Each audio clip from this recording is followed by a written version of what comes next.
কাছে জায়গা জমি ছিল মুসলমানদের কাছে, এদের কাছ থেকে জোরপূর্বক জায়গা জমিগুলা দখল করে বিজাতি হিন্দুদের কাছে দেওয়া হয়েছে। ওই সময় হিন্দুরা তারা জমিদার ছিল, তারা জমির মালিক ছিল। যে সকল জমির মালিক মুসলমানরা ছিল ওগুলো জোরপূর্বক হিন্দুদের কাছে দেওয়া হয়েছে। ওই সময় থেকেই এরকম ভাবে মানুষ ভুলে গেছে, কিছু জিনিসের ব্যাপারে ভুলে গেছে। ইসলামের বিষয় মুসলমানরা ভুলে গেছে। আজকে যে বিষয়টি আপনাদের সম্মুখে উপস্থাপনা করতে চাচ্ছি সেটা হলো একটা ফরজ জিনিস, একটা আবশ্যক জিনিস, যেটা আবশ্যক। ওই জিনিসটা মানুষ ভুলে গেছে, মানুষ বলতেও পারে না যে এটা আবশ্যক। ইসলামের বিষয়গুলো আমরা অনেকেই জানি, মানার ব্যাপার পরে মোটামুটি সবাই জানে। যাকাতের ব্যাপার, যাকাত দেওয়া আবশ্যক, মাহে রমজানে রোজা রাখা আবশ্যক, নামাজ পড়া আবশ্যক। এরকম ভাবে এই বিষয়গুলো আমরা সবাই জানি, যদিও আমল না করে। কিন্তু এমন একটা বিষয় আছে যে বিষয়টা আবশ্যক, ফরজ। নামাজ যেমন আবশ্যক, ওই বিষয়টাও আবশ্যক। নামাজ যেমন ফরজ, ওই বিষয়টাও ফরজ। অথচ ওটা যে ফরজ আমরা অনেকেও জানিও না, জানেই না। আমল তো করবে দূরের কথা, জানেই না। হারানো ফরজ, যে ফরজটার অলসতা করা হচ্ছে, সমাজের অনেক মানুষই জানে না। আমাদের বাংলাদেশ যে সব ভাইরা যারা আছেন তারা অনেকেই জানে না যে এটা আবশ্যক বা ফরজ। ওই বিষয়টাই আপনাদের সম্মুখে ইনশাআল্লাহ উপস্থাপনা করা হচ্ছে। ওই ব্রিটিশ আমলে জায়গা জমির মালিক হয়ে গেল হিন্দুরা। মুসলমানদের ভিতরে আর ওরকম কোন মালিকানা ছিল না। তো মানুষ ওই সময় থেকেই জায়গা জমির ফসলের ব্যাপারে যে একটা আবশ্যক জিনিস আছে তারা এটা ভুলে গেছে। রব্বে কারীম সুবহানাহু ওয়া তাআলা ওই ফরজ সম্পর্কে তিনি বলেছেন কোরআনের মধ্যে, এবং পয়গম্বর বিশ্ব নবী সবাই বলি সাল্লাল্লাহু আলাইহি ওয়াসাল্লাম তিনিও হাদিসের মধ্যে বলেছেন। আমরা আজকের বয়ানে শুনতেছিলাম যে উসর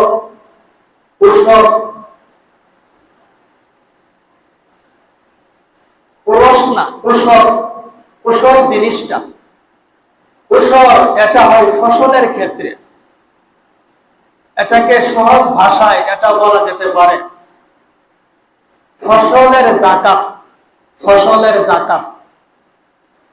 আমরা যখন ধান কাটবো বা ধান যারা কাটতেছি, যারা ফসল নিচ্ছি বা যারা ফসল ঘরে আনতেছি, এই ফসলের যাকাত আছে। এই ফসলের কি আছে বলেন? যাকাত আছে। যেমন তোমার কোনো কথা নয়। এই যাকাত এই ফসলের যাকাত ফরজ, আবশ্যক।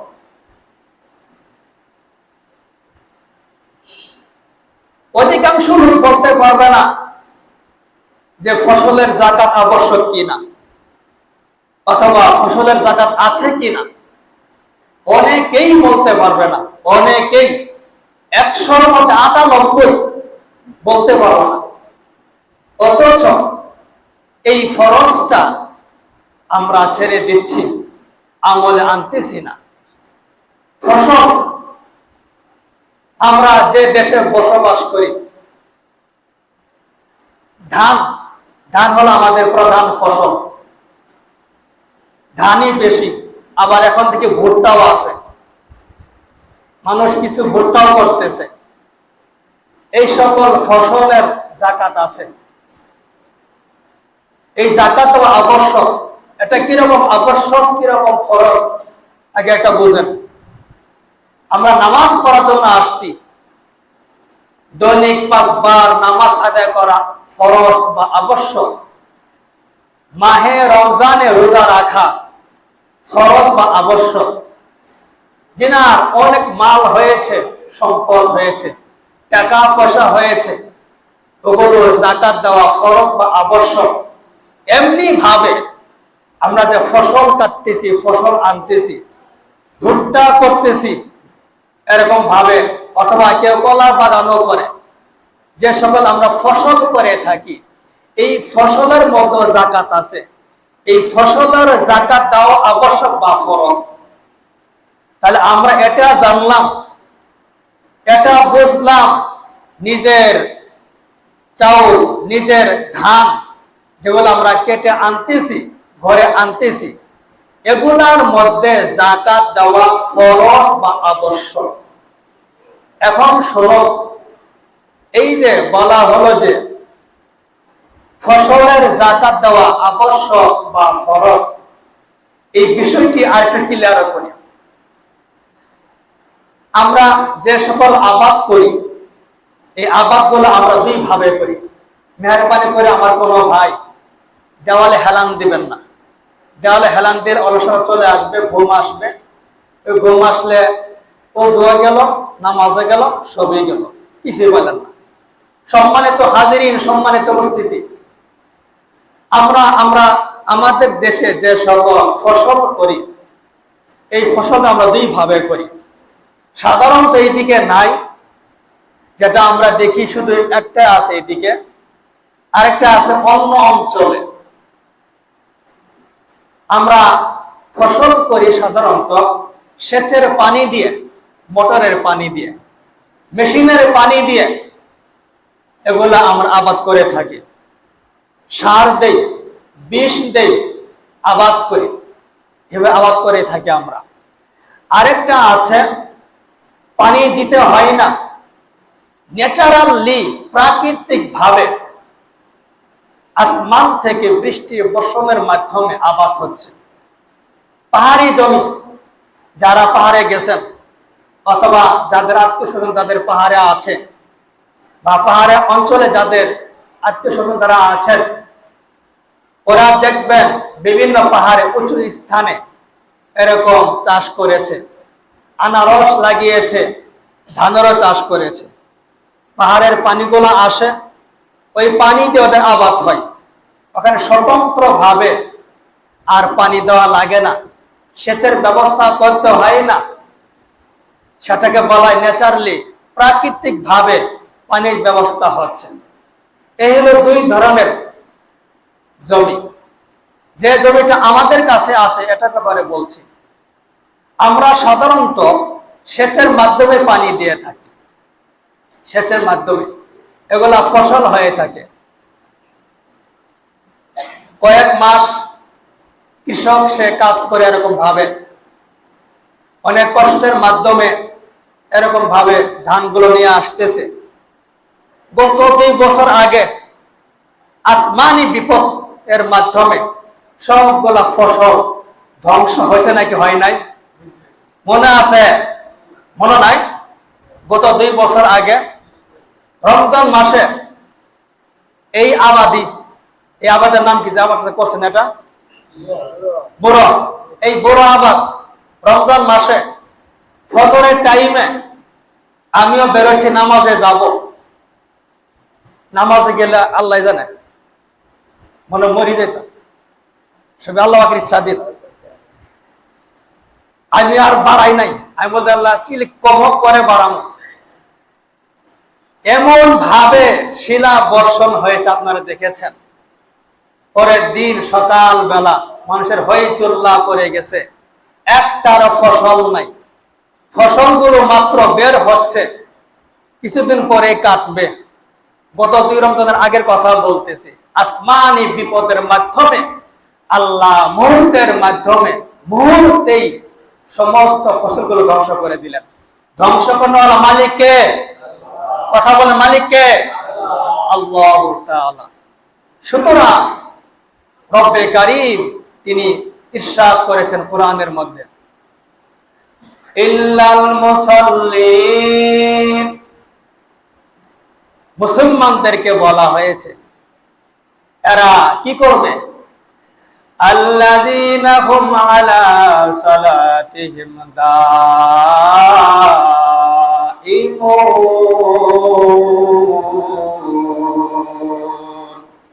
নামাজ আদায় করবে। আর এরা কি করবে? ওয়াল্লাযীনা ফি আমওয়ালিহিম হাক্কুম মা'লুম। ও মুসলমান জাতি, তোমাদের সম্পদের মধ্যে হাক্কুম মা'লুম, নির্দিষ্ট হক রয়েছে, নির্দিষ্ট হক। আপনি অটল সম্পদের মালিক হয়েছেন। অনেক ফসল আপনার আবাদ হচ্ছে, আপনার ঘরে বাড়িতে আম গাছ আছে, আল্লাহ পাক ফল দিয়েছেন, সবাই বলি আলহামদুলিল্লাহ। ফল দেনার মালিককে বলেন আল্লাহ তাআলা।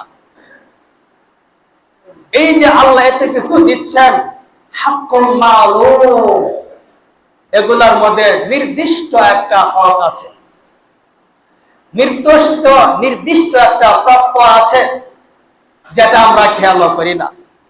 আমরা মনে করি এই যে আম গাছে আম ধরেছে, এই আম আপনি খাবেন, আপনার বাড়িওয়ালি খাবে, আপনার ছেলে খাবে, আপনার মেয়ে খাবে, আপনার বাবা খাবে, আপনার মা খাবে, আপনার স্বজনরা খাবে, আর কেউ না, আর কেউ না। এটা সাধারণত আমরা এটাই বুঝি, এই আম গাছগুলো আমরা হক, আর কারো হক নাই।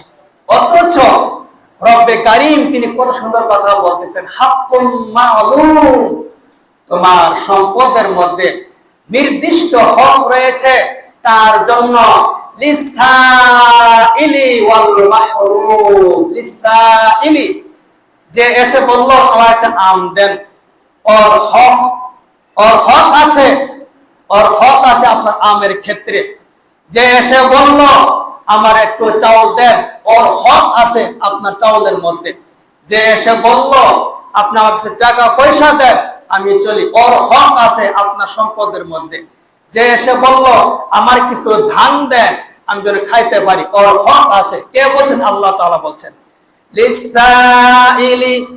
লিসাইলি ওয়াল মাহরুম, যে চাবে তার জন্য হক আছে।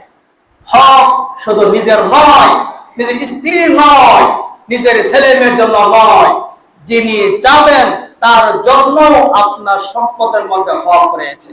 সুতরাং সব এখন নাই পরে আসিস, দেওয়ার মতো কিচ্ছুই নাই, অথচ আছেই। 20টা আম পারছেন, আছে নাকি? একটা আম দেওয়া কি কোনো সামর্থ্য হয় না? অবশ্যই। ছোট্ট বাচ্চা আসছে একটা আম নেওয়ার জন্য, ধমক মারি দিলেন খেদাইয়া। এর ইসলামের পরিচয় এটা নয়। লিসাইলি ওয়াল মাহরুম, মাহরুম বঞ্চিত ব্যক্তি, যারা আপনার মালের মধ্যে হক রাখে না, সে বঞ্চিত। ওই বঞ্চিত ব্যক্তি যদি আপনার কাছে কিছু চায়, তার জন্য আপনার সম্পদের মধ্যে হক রয়েছে। সুতরাং সম্পদ নিয়ে কোনো অহংকার দেখানো যাবে না। আল্লাহ রব্বে কারীম গাছের মধ্যে ফল দিয়েছেন, এই ফলের মধ্যে কোনো অহংকার দেখানো যাবে না। রব্বে কারীম ফসল দিয়েছেন, এই ফসলের মধ্যে অহংকার দেখানো যাবে না। এই ফসলের মধ্যে, এই ফলের মধ্যে যিনি চাচ্ছেন তার হক রয়েছে, যিনি বঞ্চিত তিনি আপনার কাছে চাচ্ছেন তার হক রয়েছে। কে বলেছেন? রব্বে কারীম। লিসাইলি ওয়াল মাহরুম, যিনি চাবেন তার জন্য এরকম হক রয়েছে।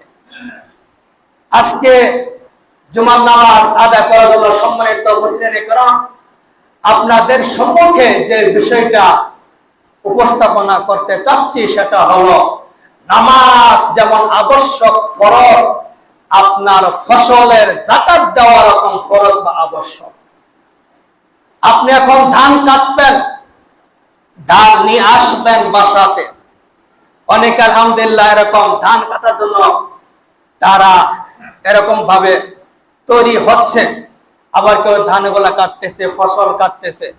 রব্বে কারীম এর কথা, এই ফসলের কথা, আমরা যে ধান করেছি ধানের কথা, এই ফসলের কথা, এই ফসলের যে যাকাত আছে, এই কথাটি রব্বে কারীম এই মহাগ্রন্থের মধ্যে আলোচনা করেছেন। সবাই বলি আলহামদুলিল্লাহ, আবার বলি আলহামদুলিল্লাহ। রব্বে কারীম এই ফসলের কথা, এই ধানের কথা এই কোরআনে আলোচনা করেছেন। আসুন কোরআন শরীফ পড়ি। কোরআন শরীফের মধ্যে রব্বে কারীম তিনি কি বলেছেন, যে আবশ্যক জিনিসটা আমরা অনেকে আমল করছি না, না জানার থাকার কারণে। রব্বে কারীম তিনি বলেন সূরা আনআম, সূরার নাম কি বলেন? আনআম। আয়াত নম্বর হলো 141 নম্বর আয়াত। 141 নম্বর আয়াতে এই যে আপনারা ফসল করেছেন, ফসল ধান, এই ধানের মধ্যে যাকাত রব্বে কারীম আবশ্যক করে দিয়েছেন, ফরজ করে দিয়েছেন। এই ধানের মধ্যে রব্বে কারীম তিনি আবশ্যক করে দিয়েছেন যে ধানের মধ্যে যাকাত আছে, যাকাত দিতেই হবে, যাকাত দেওয়া আবশ্যক। আপনি দিবেন না, আপনি একটা ফরজ তরক করার সমতুল্য গুনাহ হলো, আপনার কবিরা গুনাহ হলো, আপনার গুনাহ হইতেই থাকবে। আপনি দিলেন না, ওই যাকাতের সম্পদটা, ওই ধানের যাকাতটা আপনি খাইলেন, হারাম খাইলেন। ওই হারাম খাওয়া পেট নিয়ে এরকম ভাবে নামাজ পড়বেন, নামাজ আল্লাহ কবুল করবেন না। কেউ কেউ মনে করতে পারে যে ফসল সবগুলো একাই খাবো না। রব্বে কারীমের ঘোষণা সূরা আনআমে রব্বে কারীম 141 নম্বর আয়াতে তিনি বলেছেন, আমি দেখি কই, দেখি দিয়ে না বলে আবার করে মুখস্থ কেন কর, কলমে সামারি ইলা আসমারা। রব্বে কারীম তিনি বলেছেন তোমাদেরকে ফল দিয়েছি, ফল, আরবে ফল, খেজুর ফল দিয়েছেন। এই ফলগুলা তোমরা খাও। আমাদের তো খেজুর নাই, আমাদের আছে এরকম ধান। ধানগুলো তোমরা এরকম ভক্ষণ করো, খাও, চাউল করে তোমরা খাও। ইযা আসমারা, যখন ফসল আসে তোমরা খাও, এগুলা তোমরা খাবে। রব্বে কারীম তিনি নির্দেশ দিয়েছেন তোমরা ভক্ষণ করো, তোমরা খাও, কোনো সমস্যা নাই। আমার দেওয়া নিয়ামতকে তোমরা খেয়ে তোমরা এরকম ভাবে আমল করতে থাকবা। ধান দিয়েছি, ধান এগুলো চাউল করে তোমরা ভাত খেয়ে আমার ইবাদত করতে থাকবা। আমি রব্বে কারীম অনেক সন্তুষ্ট হব। সবাই জোরে সরে বলে আলহামদুলিল্লাহ।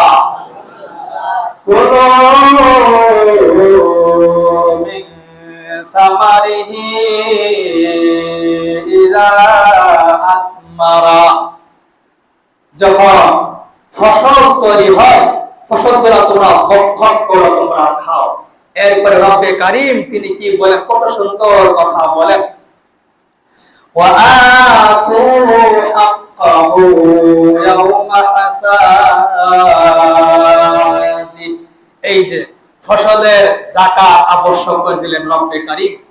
ওয়া আতু হাক্কাহু, ফসলের হক দিয়ে দাও, ফসলের হক দিয়ে দাও।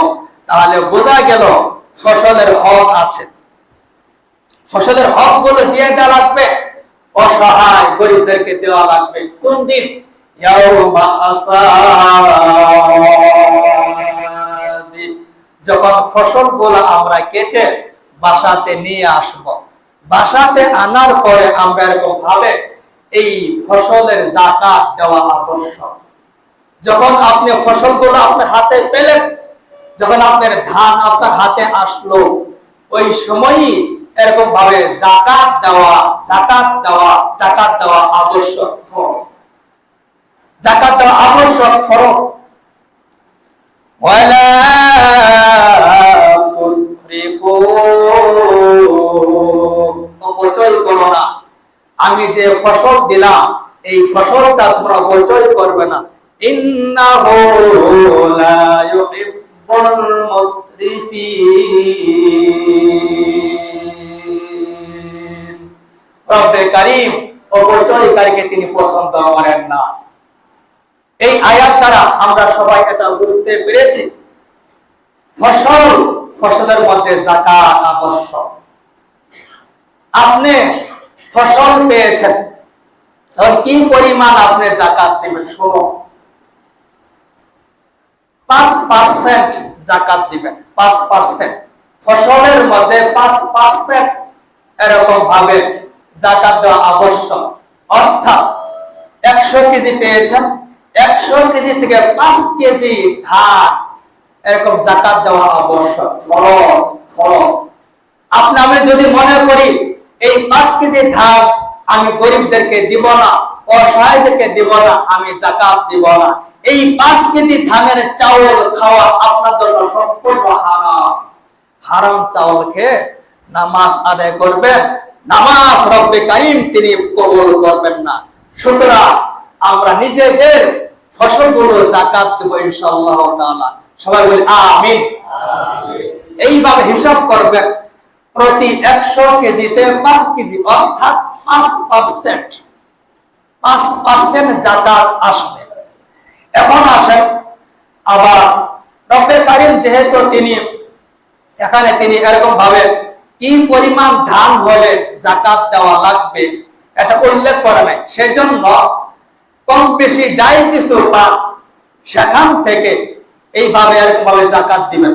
তবে কোন উলামায়ে কেরাম কিতাবে লেখা আছে একটা মানুষ 15 বা 16.5 মণ ধান পাইল। কত মণ?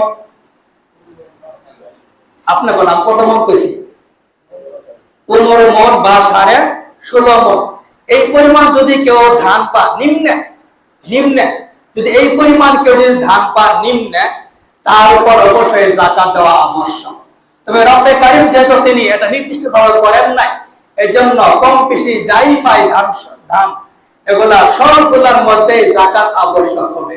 সুতরাং আমরা ইনশাআল্লাহ এই ধানের যাকাত অবশ্যই আদায় করব ইনশাআল্লাহ। আবার কোন ভাই এরকম মনে করতে পারেন জায়গা জমির তো খাজনা দেই, এখানে আমাদের একটা আমিন আছে না, আমিন উনি কই উনি আর এক বেশি দাম আমার চাই। এই খাজনা যে দেওয়া হয়, এই খাজনা রাষ্ট্র কি এই খাজনা কি নিচ্ছে কি যাকাতের ব্যাপারে? কখনো না। মুফতি শফি সাহেব রাহিমাহুল্লাহ তাআলা তিনি তার কিতাবে লিখেছেন, সরকার মানুষের কিনে না ট্যাক্স বা কিনে খাজনা দেয় না, এই খাজনা যাকাতের মধ্যে আসবে না। আপনি ওটা বলবেন যে আমার যাকাত আসবে না, আমি তো খাজনা দেই না, ওই ট্যাক্স বা ওটা রাষ্ট্রের কাজে ওটা ব্যয় করা হচ্ছে, এটা যাকাতের ফান্ডে সেটা ব্যয় করা হচ্ছে না। সুতরাং আপনি যতই খাজনা দেন, যতই ট্যাক্স দেন, আপনার উৎপন্ন ফসলের মধ্যে 100-র মধ্যে 5% অবশ্যই যাকাত দেওয়া লাগবে। যাকাত যদি না দেন, ওই পরিমাণ যদি আপনি এরকম মানুষকে না দেন, তাহলে সেটা আপনার মধ্যে হারাম মাল সম্পদ থেকে গেল, সেটা কবিরা সমতুল্য গুনাহ হবে, একটা ফরজ তরক করা সমতুল্য গুনাহ হবে। রব্বে কারীম আমাদের সবাইকে রক্ষা করেন। সবাই জোরে সরে বলি আমিন।